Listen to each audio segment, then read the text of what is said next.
Bharatiya Janata party के किए गए प्रेस कॉन्फ्रेंस और भूपेश सरकार के खिलाफ चलाए जा रहे आंदोलन पर बड़ा हमला करते हुए रविंद्र चौबे ने कहा कि प्रभारी डी पुरेंदेश्वरी और शिव प्रसाद के आने के बाद पहली बार प्रदेश में भाजपा अपनी हताशा से उबरते हुए दिखाई दे रही है।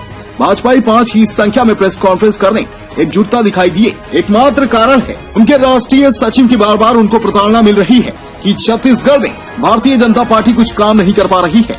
दूसरी बात, हमारी वायदों के बारे में भारतीय जनता पार्टी से सर्टिफिकेट लेने की कांग्रेस को हमारी सरकार को कोई जरूरत नहीं है। छत्तीसगढ़ की जनता ने 70 की बहुमत से छत्तीसगढ़ में अपनी सरकार बनाई है। हमारे लिए तो छत्तीसगढ़ की जनता का जो सपोर्ट है वही हमारा सर्टिफिकेट है।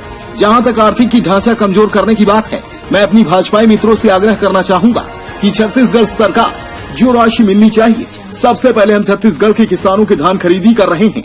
केंद्र सरकार ने 60 लाख चावल लेने का जो अनुमति दिया था, अगर वो चावल ले लेते तो छत्तीसगढ़ को लगभग 7,000 करोड़ की बचत हमको होता।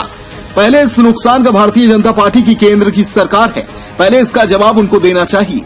डेस्क रिपोर्ट, समय न्यूज। सबसे पहली बात तो ये है कि भारतीय जनता पार्टी के राष्ट्रीय प्रभारी पुरंदेश्वरी जी के आने के बाद और आदरणीय शिव प्रसाद जी के आने के बाद पहली बार छत्तीसगढ़ में भाजपा अपनी हताशा से उबरते दिखाई दे रही है। भाजपाई 5 की संख्या में प्रेस कॉन्फ्रेंस करने एकजुटता दिखाई दिए, वो एकमात्र कारण है कि उनके राष्ट्रीय सचिव का बार बार उनको प्रताड़ना मिल रही है कि छत्तीसगढ़ में भारतीय जनता पार्टी कोई काम नहीं कर पा रही है। दूसरी बात, हमारे वायदों के बारे में भारतीय जनता पार्टी से सर्टिफिकेट लेने की कांग्रेस को, हमारी सरकार को कोई जरूरत नहीं है। छत्तीसगढ़ की जनता ने 70 की बहुमत से छत्तीसगढ़ में अपनी सरकार बनाई है। हमारा लिए तो छत्तीसगढ़ की जनता का जो सपोर्ट है वही हमारा सर्टिफिकेट है।